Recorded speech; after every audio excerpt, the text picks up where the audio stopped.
जिसको पार करने के बाद मोक्ष मिलता है, यानी आत्मज्ञान होता है।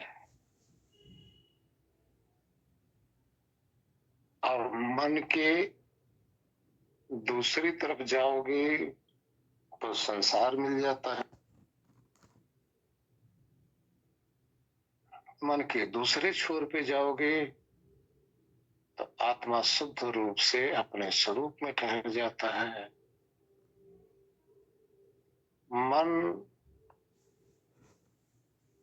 आत्मा को इस संसार से जोड़ने का पुल है।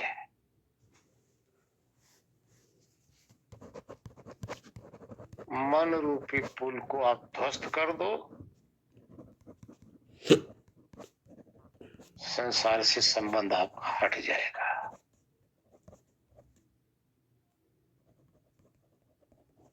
मन क्या है? एक एनर्जी है। चेतन क्या है? आत्मा क्या है? एक एनर्जी है। आत्मा भी एनर्जी है, मन भी एनर्जी है। आत्मा रूपी एनर्जी और मन रूपी एनर्जी में क्या भेद है? आत्मा रूपी एनर्जी चेतन है, यानी होश युक्त है।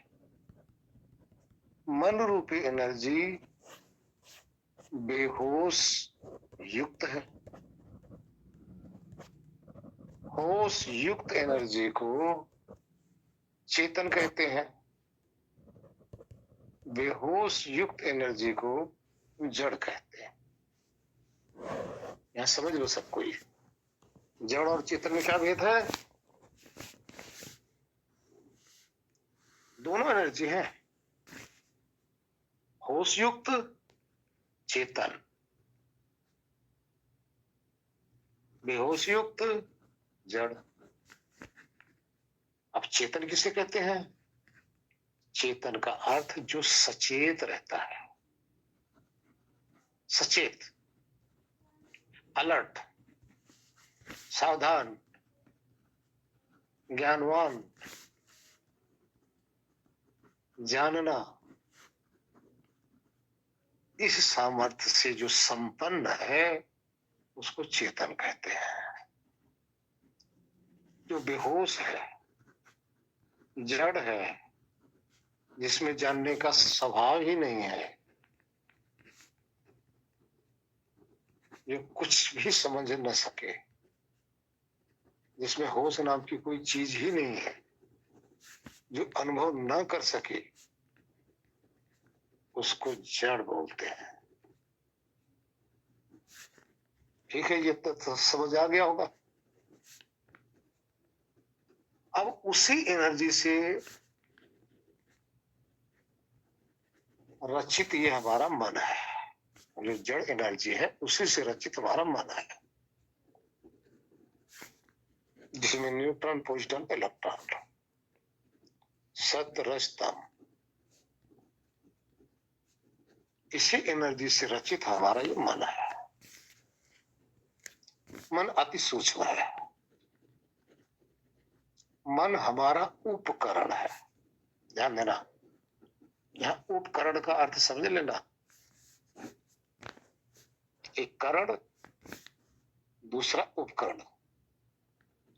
करण के अर्थ होता है इंद्रिय,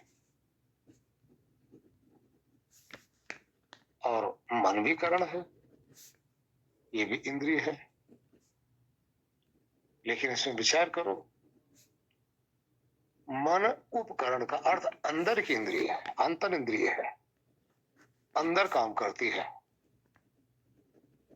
और पांचों जो ज्ञान इंद्रिय है ये बाहर की इंद्रिय है, ये बाहर कार्य करती है, अंदर कार्य नहीं करती। अब ये जो मन है, बाहर की जो इंद्रियां हमारी हैं, इन पांचों का कंट्रोलर है। पांचों इंद्रियों को कंट्रोल करता है, ये मन है। कैसे कंट्रोल करता है? और पांचों इंद्रियों के साथ ये व्यापार भी करता है। व्यापार करते हुए ये अपने में जो बाहर से व्यापार किया उसको अपने अंदर स्टोर भी करता है।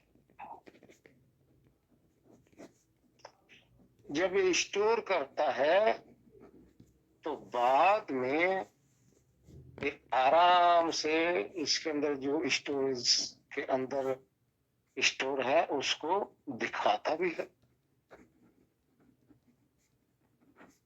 साथ में काम और भी करता है। चेतना के साथ लगकर, यानी चेतन जो एनर्जी है, जब इसके साथ लगकर वो बाह्य पदार्थों के प्रति विचार भी कराता है।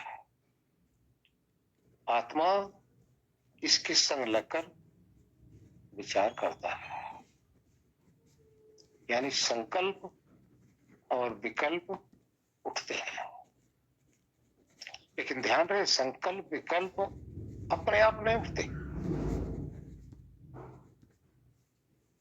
संभव नहीं है मन में संकल्प विकल्प अपने आप उठना। संकल्प विकल्प उठाने वाला चेतन एनर्जी है,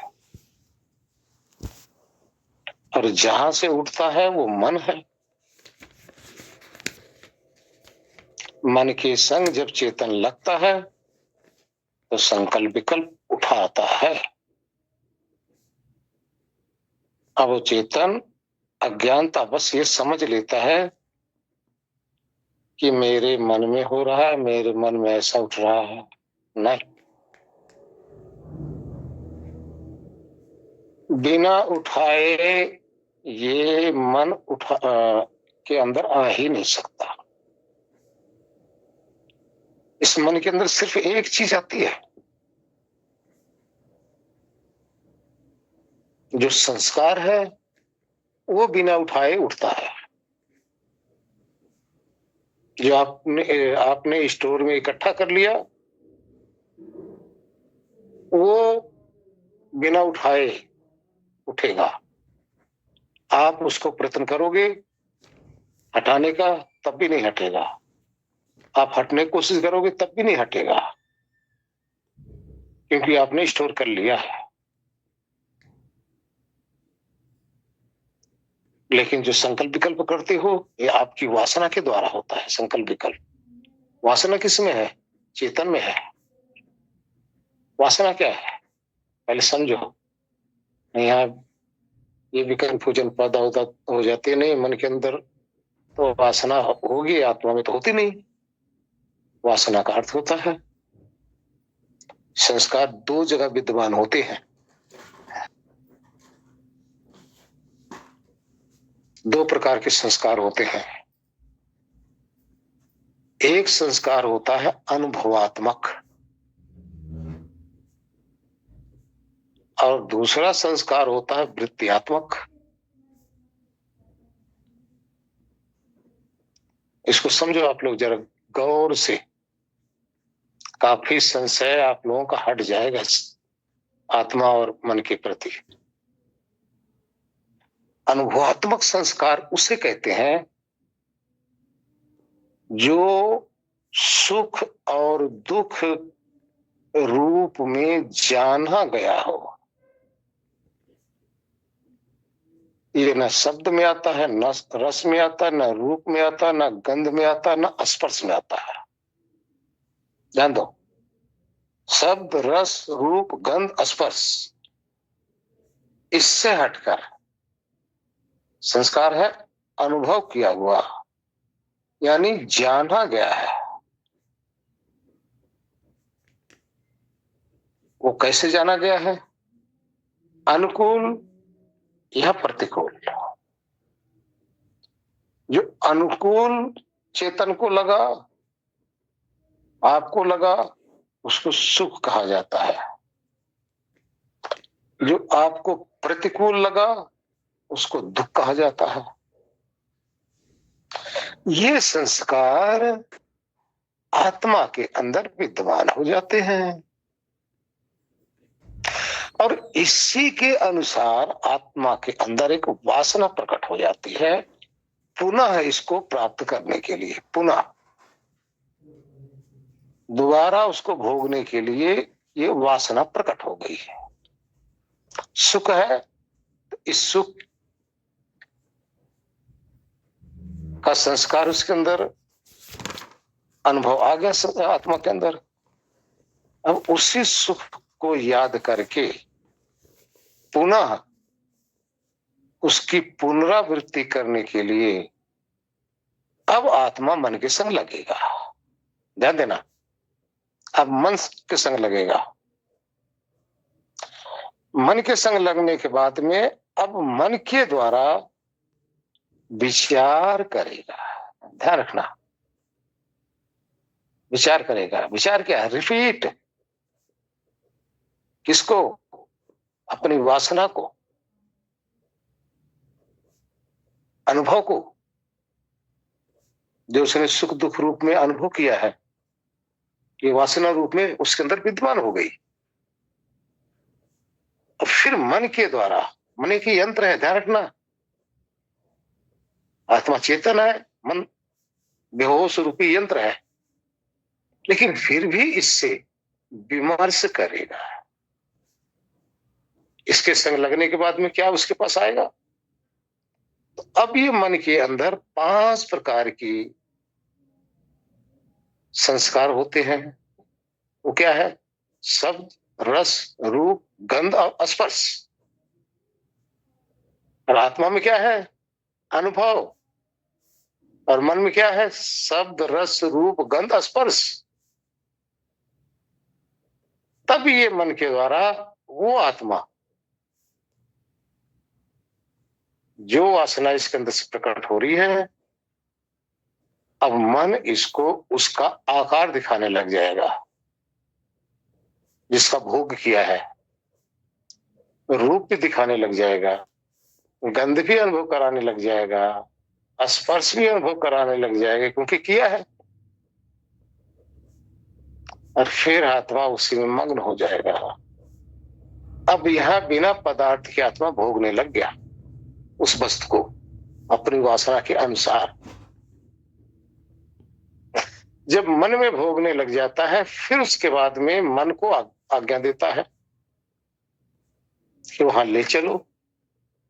मन आज्ञा नहीं देता, ध्यान रखना, आत्मा को आत्मा ही आज्ञा देता है अपनी वासना के अनुरूप। और फिर मन आज्ञा देता है इंद्रियों को, और फिर इंद्रियां अपने अपने मार्ग पर टपाटप भागने लग जाती है। पहले ज्ञान इंद्रिय, फिर ज्ञान इंद्रियों ने कर्म इंद्रिय को प्रेरित किया, फिर कर्म इंद्रियां क्या करती है? अब यहां विचारो। प्रमाण के तौर पर, एग्जाम्पल के तौर पर, आपको समोसे खाने की इच्छा हुई। अब समोसे खाने की इच्छा तो आपको कभी हो ही नहीं सकती जीवन में, जब आपने समोसे कभी देखा ही ना हो तो। ध्यान देना, इस पे जरा गौर करना, इन बातों पे। समोसे की इच्छा कब होगी? जब आपने कभी अपने जीवन में खाया होगा। और सुनो, अगर समोसे नाम का संस्कार आपके मन में नहीं होगा, अगर आप उसको कुछ और नाम से पुकारते होंगे, तो कोई सामने वाला समोसा कहता रह जाए, आपके समझ में नहीं आएगी। कोई समझ में नहीं आएगी, मन के अंदर ये नाम अंकित नहीं किया आपने, यानी इस नाम से उस पदार्थ को आपने पहचान नहीं किया है। अरे अंकित कहाँ है? मन में। और तो और आप देखिए, इसमें आप लोग सारे बैठे हो, जिस शरीर में बैठे हो, इस शरीर का नाम सारे भूले हो कि नहीं भूले हो? जैसे स्मृति करोगे या याद करोगे, तब आपने अपने शरीर का नाम याद आ जाएगा। यह है मन। जो याद आ जाएगा, याद करा देगा, वो मन है।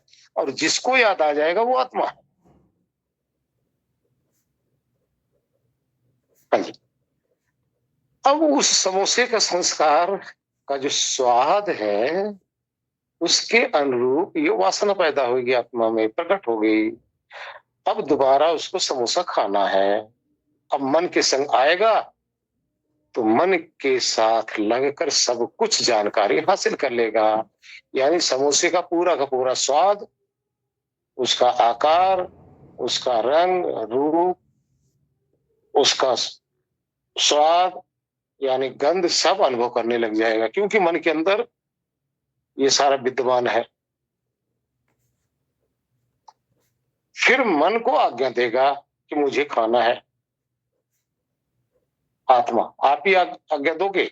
आज्ञा देते हुए आपको पता नहीं चलता, आप सोचते हो कि मन कर रहा है।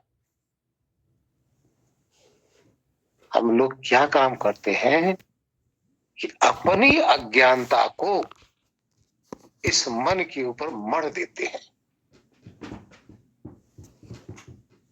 अपनी असफलता को इस मन के ऊपर डाल देते हैं। अब मन बेचारा क्या करेगा? मन को तो कुछ पता ही नहीं है, वो तो बेजान है, निर्जीव है, उसको कोई ज्ञान नहीं है। अब आपने अगर ऑर्डर दिया, तो मन ने ऑर्डर देना किसको? अपने अंदर वो आप और मन के अंदर से संकल्प विकल्प उठना शुरू हो जाएगा। क्या उठना शुरू हो जाएगा? समोसे कहाँ मिलेगा, इस समय कितना बजा है, इस समय हम कहाँ पे रहे हैं, ये सब मन के द्वारा आप जानने लग जाओगे। मन के द्वारा, क्योंकि आपकी पहुंच अंदर है, मन की पहुंच इंद्रियों के द्वारा बाहर है। तब जाके आपको पता चलेगा, हाँ जी फला जगह चलते हैं जी सरोज जी की दुकान पर, अब वहां समोसे मिल जाएंगे। अब ले कौन गया? ध्यान देना, मन ने ऑर्डर दिया ज्ञान इंद्रियों को, ज्ञान इंद्रियों ने ऑर्डर दिया है कर्म इंद्रियों को, और कर्म इंद्रियों में कौन क्या किया? पांव लेकर आपको चलने लगा। किसको? पूरी लाश समेत चेतना को, लाश समेत, ध्यान रखना, पांव लेकर चलने लगा। और कहा ले गया? मन दिशा दे रहा है, मन ही दिशा भी दे रहा है, लेकिन आत्मा के थ्रू पहुंच गया हलवाई की दुकान पे। भाई अब वहां समोसा बिक गया, और फिर लाया, फिर अपनी वासना की तृप्ति किया। इसमें इन्वॉल्व कौन कौन है? क्या यहाँ आत्मा अकर्ता है? क्या यहाँ मन अकर्ता है? क्या ज्ञान इंद्रिय अकर्ता है? क्या कर्म इंद्रिय अकर्ता है?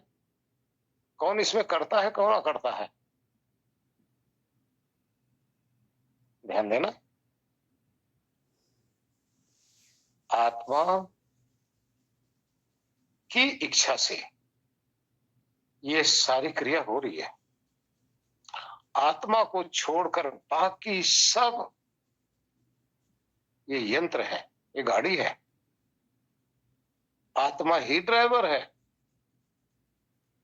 बाकी कोई इंजन है, कोई गियर बक्सा है, कोई टायर है,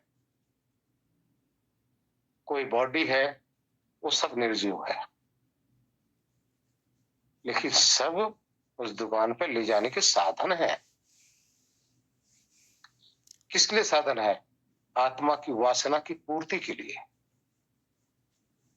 आत्मा में वासना न होती, हलवाई की दुकान पे जाने की जरूरत नहीं थी।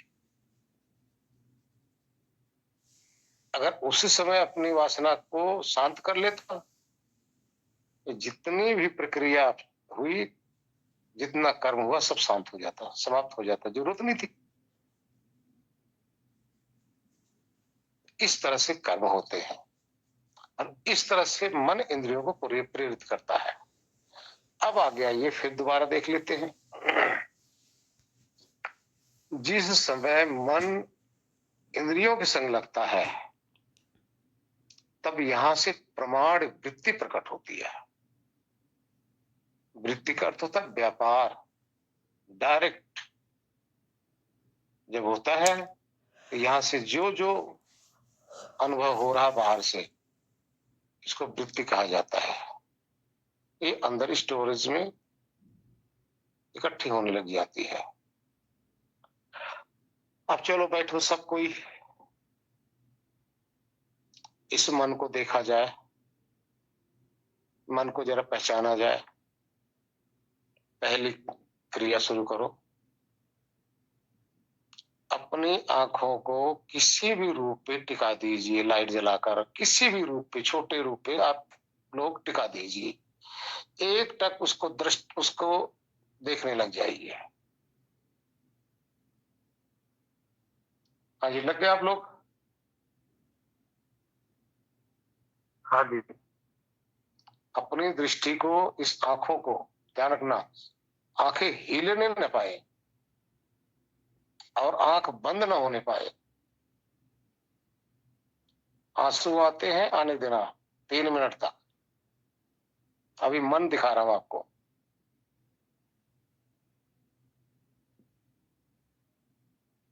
अब यहां आप देख रहे होंगे कि आपकी आंखें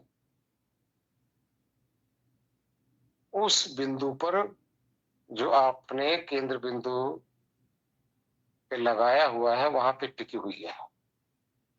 ये जो टिकी हुई है, ये आंख है। आपकी आंख का रेटिना उसके ऊपर फोकस मार रहा है, जिससे आपको रूप का अनुभव हो रहा है। अब आप देखेंगे, जिस रूप को आप देख रहे हो, जहां आपने टिका रखा है,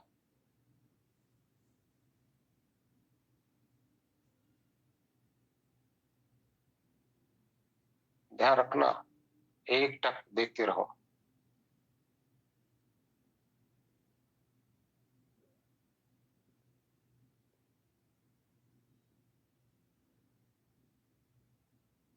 देखते देखते जिसको आप देख रहे हो वो झिलमिलाने लग जाएगा, यानी हिलने लग जाएगा।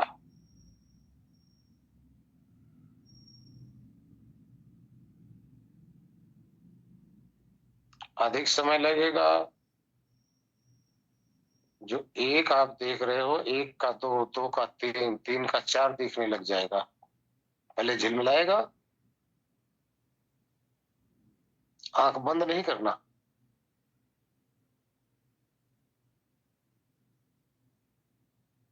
बंद नहीं होने पाए। ये है मन। ध्यान देना, जो आप जब झिलमिलाने लग जाएगा, ये मन है। ये मन वहां से उसका फिल्म उतार रहा था, उसकी पिक्चर खींच रहा था।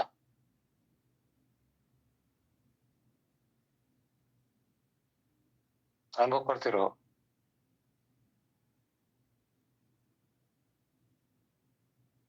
आंखें तो आपकी टार्च है, मन उसकी पिक्चर ले रहा है। अब धीरे धीरे आपकी आंखें बंद होने लग जाएंगी।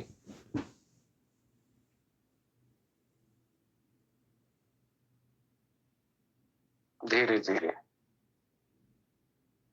अब आंखें बंद कर लो। अब त्रिपुटी पे देखने लग जाइए।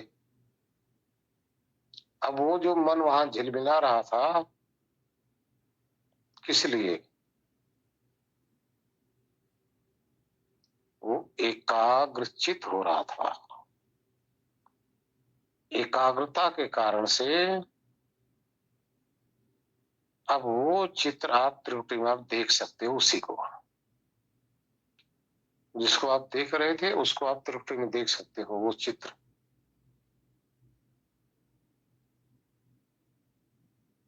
ये मन है जी। अब इसी ने उस चित्र को यहाँ पर फिल्मा लिया। आपके त्रुटि पे देखिए,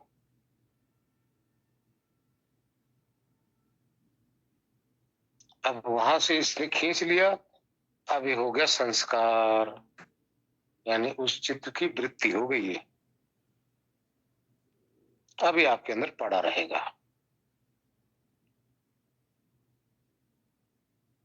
लेकिन आप देखो, इस वृत्ति का भी दृष्टाई हो, आपको ज्ञान हो रहा है।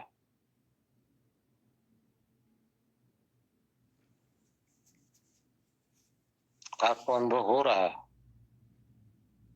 जो वहां का रूप त्रुटि में केंद्रित हुआ ना, ये मन ही कर रहा था।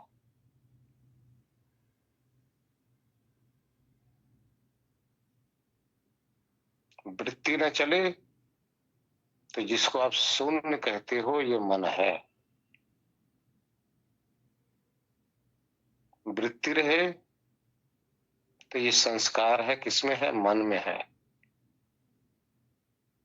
जब आपको खाली खाली लगता है, आप बैठे हो, आपको लगता है सब शून्य है, खाली है, यह है प्योर मन।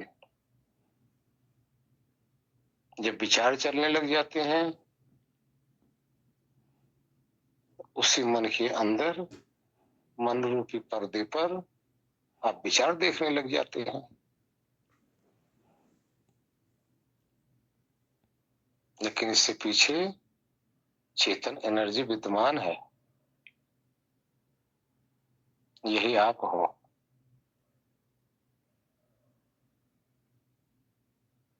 यही आप हो। यही दोनों आपस में उलझे पड़े हैं, एक चेतन एनर्जी, एक जड़ एनर्जी। जड़ एनर्जी तो अलग कर ही नहीं सकती अपने आप को।